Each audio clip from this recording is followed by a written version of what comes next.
Thank you very much. My question is for President of DRC. Ma question est adressée au président de la RDC.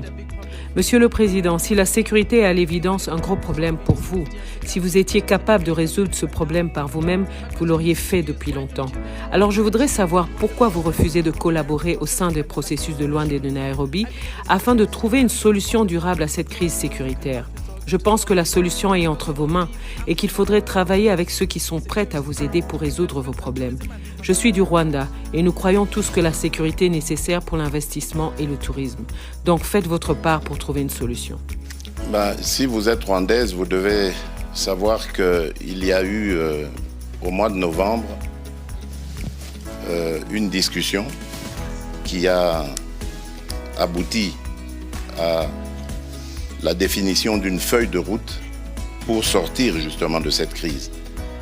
Et cette réunion a eu lieu en Angola, à Luanda précisément, et en présence de tous les pays, surtout les représentants des deux pays concernés, c'est-à-dire le Rwanda et la République démocratique du Congo. Il a été convenu, comme j'ai dit, une feuille de route qui décrétait le cessez-le-feu et le retrait immédiat du groupe de M23 qui est soutenu par le Rwanda le 25 novembre.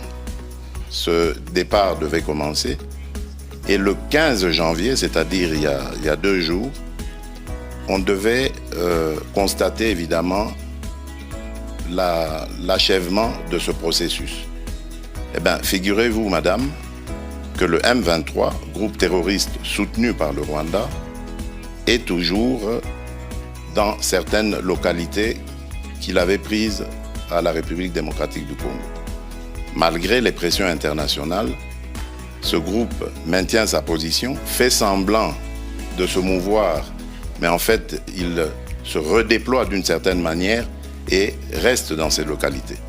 Et je vous apprends que depuis lors, il y a eu un massacre qui s'est fait dans une localité qui répond au nom de Kishiché, d'une centaine de personnes, des innocents, que ce groupe a voulu massacrer pour les terroriser et les pousser à se déplacer de cette localité qui regorge de matières précieuses dans son sous-sol.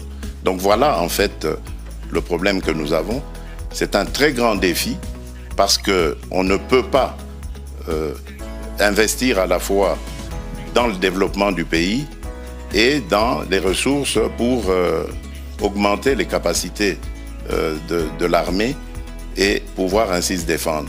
Si nous avions tous la même philosophie, la même vision, celle que j'avais d'ailleurs au moment où j'ai accédé à la tête du pays, celle d'aller vers tous nos voisins, nous en avons 9, et de leur proposer des projets de développement qui vont faire du bien à nos économies respectives, qui vont faire du bien à nos populations.